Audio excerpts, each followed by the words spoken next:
यार, तुमने कभी सोचा है कि मेरे को आखिर अच्छा फाइनेंशियल सिस्टम मेरी कंट्री में क्यों चाहिए? और अगर मेरी कंट्री के अंदर अच्छा फाइनेंशियल सिस्टम रहेगा तो इससे मुझे क्या फायदा होगा? क्या आपने ऐसे कभी सोचा है? और अगर आप जानना चाहते हो कि अगर अच्छा फाइनेंशियल सिस्टम रहेगा तो क्या होगा और अगर नहीं रहेगा तो क्या होगा, हम लोगों के इन्वेस्टमेंट्स का क्या होगा, क्या आप जानना चाहते हो तो पूरी वीडियो जरूर देखना। इसके अंदर हम आज यही डिस्कस करने वाले हैं। So hey guys, welcome back into my channel. I hope you guys are doing well. So guys, today is day 31 of our equity research challenge. Guys, हमने 30 days क्रॉस कर दिए। मैं इतनी ज्यादा खुश हूँ कि चलो ठीक है यार, something is far better than nothing. हम कुछ भी नहीं पढ़ रहे, उससे अच्छा है कि हम कुछ पढ़े। तो हम कर रहे हैं अपनी तरफ से बेबी स्टेप्स ले रहे हैं हम इक्विटी रिसर्च एनालिस्ट बनने के लिए। एंड यू नो व्हाट, हम सब बन के रहेंगे। So yes, with this hope let me begin this video. तो देखो यार, फाइनेंशियल सिस्टम, ये फाइनेंशियल सिस्टम क्या होता है? फाइनेंस का मतलब होता है पैसा, सिस्टम मतलब आप ये वाला पैसा कैसे अरेंज कर सकते हो। तो आज हम इसी चीज के बारे में बात करेंगे कि आखिर ये फाइनेंशियल सिस्टम के क्या क्या फंक्शंस होते हैं और एक अच्छा फाइनेंशियल सिस्टम क्यों चाहिए, क्या क्या रखता है। So yes, let's begin. तो सबसे पहले तो यार, हम अगर एज एन इंडिविजुअल सोचें तो मेरे पास जो भी पैसे हैं या मेरे को कहीं रखने के लिए चाहिए या मेरे को पैसे चाहिए, मैं इंटरेस्ट बाद में दे दूंगी, ये वाली चीज के लिए मेरे को पैसे बोरो करने के लिए कोई एक जगह चाहिए। बिजनेसेस के लिए यार, अब मेरे को आईपीओ लगाना है, उसके लिए मुझे कुछ चाहिए, है ना। और अगर मैं लोन रेज करना चाहती हूँ तो कैसे करूंगी, और अगर मेरे को ट्रेजरी बिल्स इशू करने हैं तो मैं कैसे करूंगी। तो इन सब चीजों के लिए हम लोगों को एक अच्छा फाइनेंशियल सिस्टम चाहिए।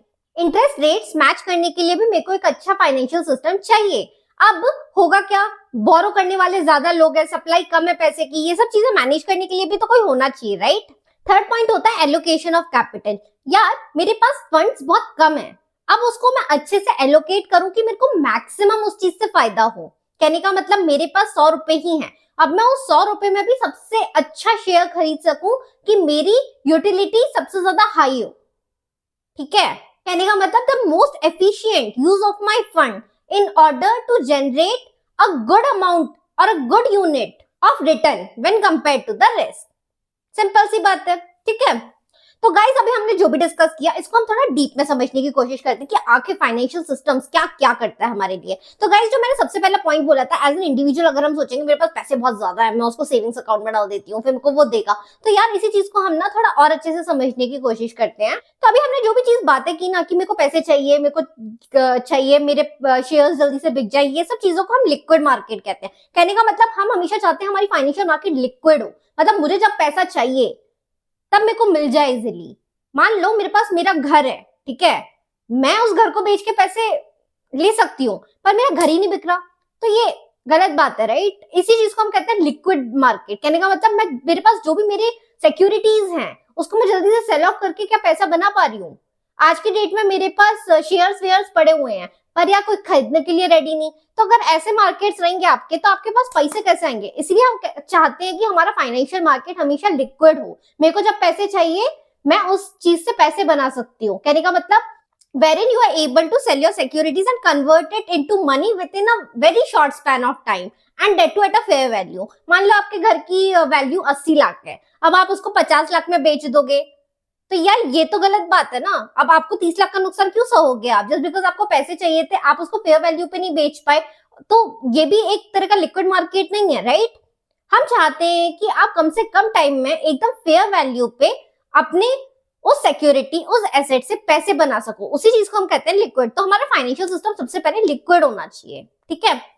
जैसे हमने बात की सेविंग्स, अब यार लोगों के पास सेविंग्स होती हैं, वो बहुत सारे पैसे कमा रहे होते हैं, तो थोड़े बहुत पैसे बच जाते हैं तो वो सेविंग्स अकाउंट में डाल देते हैं, उसके ऊपर जो भी उनको इंटरेस्ट मिलता है। तो इन सब चीजों के लिए हमारे लिए एक अच्छा फाइनेंशियल सिस्टम होना चाहिए, जहां पे आप सेफली, आपको पता है मैं अगर तो पैसे डाल रही हूँ तो मेरे पैसे सेफ हैं, ऐसा नहीं है कि कुछ भी हो रहा है। इसीलिए तो लोग फिक्स डिपॉजिट्स करते हैं, क्योंकि ये नॉन रिस्की होते हैं, राइट।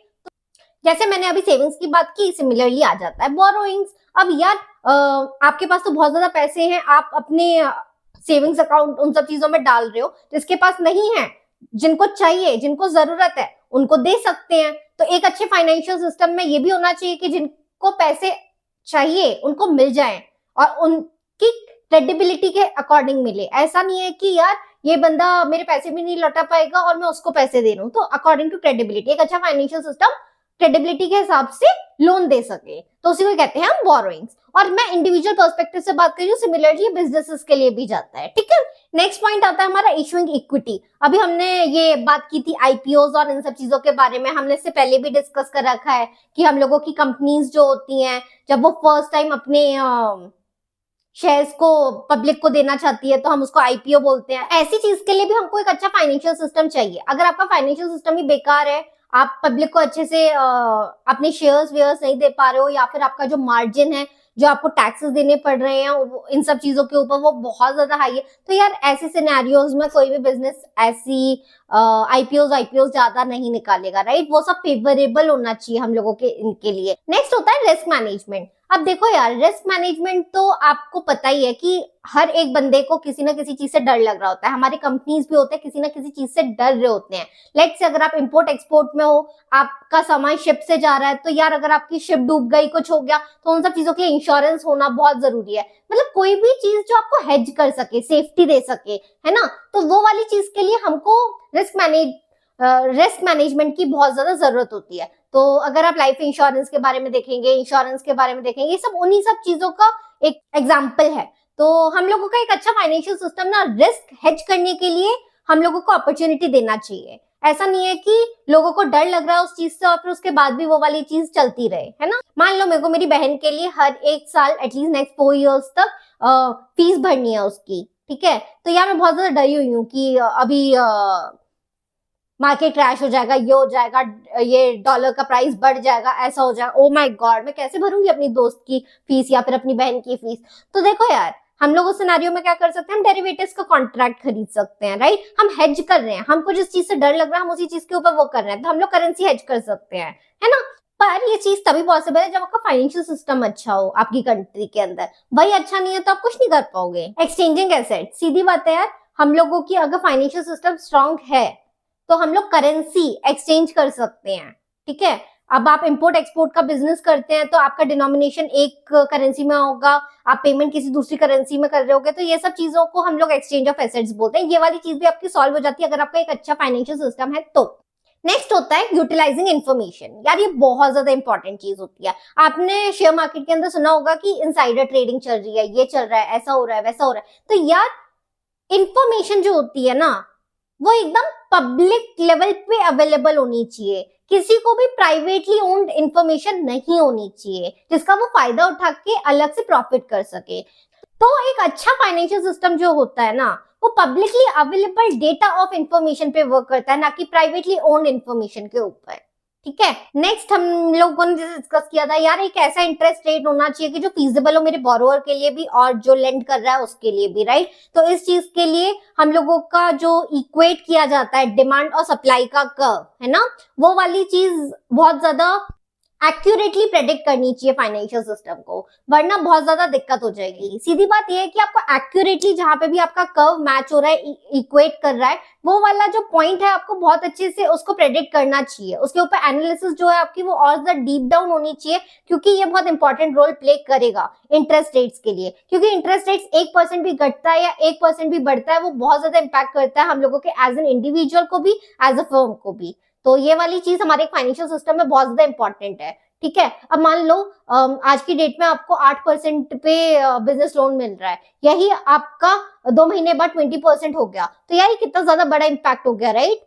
तो ये वाली चीज हमको समझनी पड़ेगी कि हम लोगों का ये वाली चीज को हमारे फाइनेंशियल सिस्टम को मेंटेन करना पड़ेगा। ऐसा नहीं है कि फ्लक्चुएशंस आई जा रही है, इस फ्लक्चुएशंस को उसको स्मूथ करना पड़ेगा। तो ये वाला काम एक फाइनेंशियल सिस्टम का रहता है। थर्ड पॉइंट जैसे कि हमने डिस्कस किया था एलोकेशन ऑफ कैपिटल, मैं मेरा जो भी एज एन इंडिविजुअल पैसे डाल रही हूँ उसके ऊपर मेरे को सही रिटर्न मिलना चाहिए, मैंने जितनी रिस्क लिया उस हिसाब से, राइट। तो इस चीज के लिए हम लोगों को अच्छा फाइनेंशियल सिस्टम चाहिए, क्योंकि अच्छा फाइनेंशियल सिस्टम ही जहाँ पे वो अच्छे से डिमांड और सप्लाई को समझ रहा है, वही बता सकता है कि ये वाली रिस्क के लिए इसको इतना मतलब फेयरली वैल्यूड है ये वाला अमाउंट जो भी हम रिटर्न्स के रूप में मिलता है, इक्विटी या फिर ट्रेजरी बिल्स या फिर व्हाटएवर फॉर्म, राइट। तो इस वाली चीज को ही हम बोलते हैं। तो गाइस बेसिकली अगर आपकी कंट्री में अच्छा फाइनेंशियल सिस्टम है तो आपको बहुत सारे फायदे हो सकते हैं, जैसे कि आपकी लिक्विडिटी अच्छी रहेगी, आपकी ट्रांसपेरेंसी अच्छी रहेगी, आपकी इन्फॉर्मेशन अच्छी रहेगी।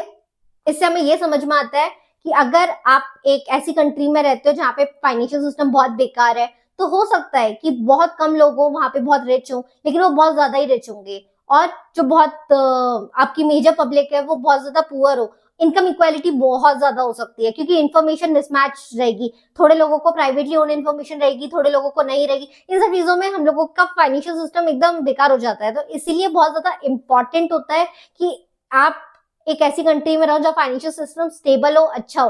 अगर आप ऐसी कंट्री में रहते हो तो आपके जो भी इन्वेस्टमेंट्स है वो आगे बढ़ेंगे, मतलब आपको अच्छा ग्रोथ मिलेगा उसके ऊपर, ठीक है, और आपको फेयरली वैल्यूड आपका रिस्क मिलेगा। आपने जितने रिस्क लिया उतना आपको रिटर्न मिलेगा। लेकिन अगर आप ऐसी कंट्री में रहते हो जहाँ पे फाइनेंशियल सिस्टम स्ट्रांग नहीं है तो आपकी इन्वेस्टमेंट कभी भी जीरो होने में देर नहीं लगेगी। तो ये वाली चीज हमको समझनी पड़ेगी कि फाइनेंशियल सिस्टम क्यों हमारे लिए इतना ज्यादा इंपॉर्टेंट है, ठीक है। तो आई होप गाइज अभी हम लोगों ने इतना सब कुछ डिस्कस किया, हमको काफी हद तक आइडिया आ गया कि फाइनेंशियल सिस्टम क्या होता है, क्यों जरूरी होता है, ये सब वो सब। So yes, I hope this video was useful. जल्दी से जल्दी अपने उस फ्रेंड को शेयर कर दो जो इक्विटी रिसर्च एनालिस्ट बनना चाहता है। वीडियो अच्छी लगी तो लाइक कर दो और मुझे सब्सक्राइब करना बिल्कुल मत भूलना। I will see you guys in the next video. Till then take care, bye.